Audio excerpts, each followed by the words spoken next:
So back when I was in the remediation business as a environmental engineer, one of the things we had to identify with each report is what was the pathway. Now there are different pathways into the body, but there's three primary ones.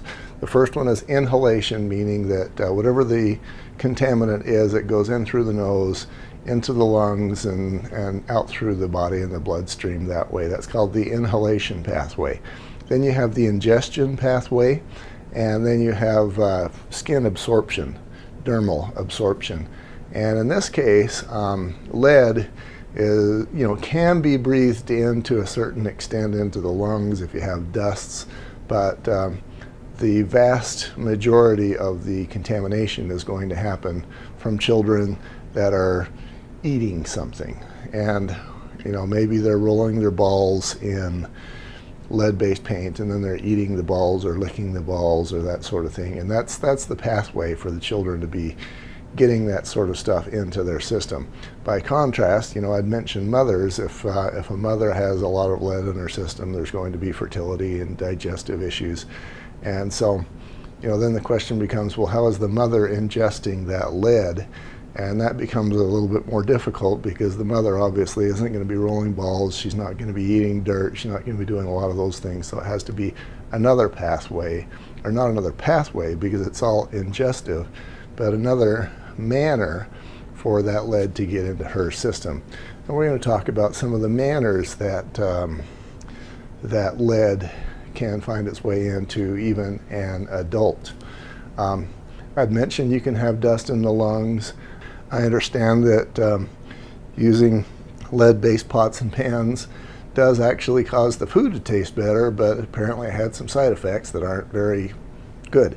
Then you have what I consider to be, for those of us that are living in the year 2000 and some change, probably, and especially for children, the greatest pathway is eating, like I say, eating dirt or eating something that has lead on it. And I have a couple of stories that illustrate that.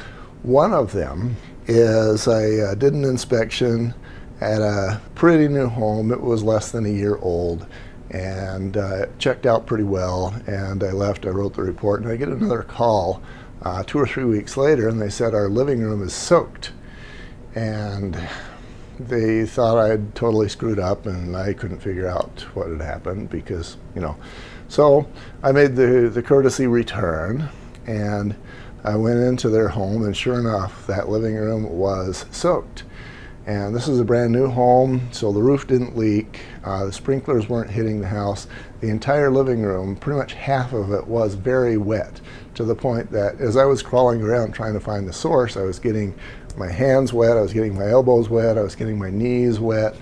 And what I noticed at first is that the carpet was more wet than the pad, and the pad was more wet than the slab, because we didn't have a basement, we had a slab. And so I thought, all right, we're not getting the water from beneath, we're not getting it from the window, we're not getting it from the ceiling. I went out and looked at the roof, and there was anything that was going on here. And this was a living room where there's no water. This was actually where a bunch of children were being cared for. It was kind of a daycare of sorts. I don't know if it was licensed, but we had a half dozen kids there. And the toy box was pretty much in the center of the wetness. So I started looking around for other sources of water, and then I noticed this puppy. And it was one of those 5-pound yapper types. And I said, how long have you had that dog? And they said, well, it only comes here occasionally. As I was leaving, at this point I'm suspecting that the wetness is urine, and I went to go get a black light so that I could see if it was urine, and while I was gone, they called me up and says, it's the dog. So,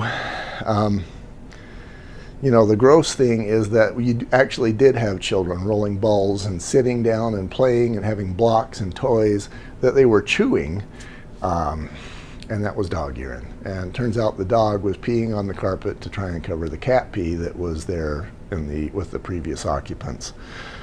Disgusting. But this is the pathway for children to get that sort of contamination into their system.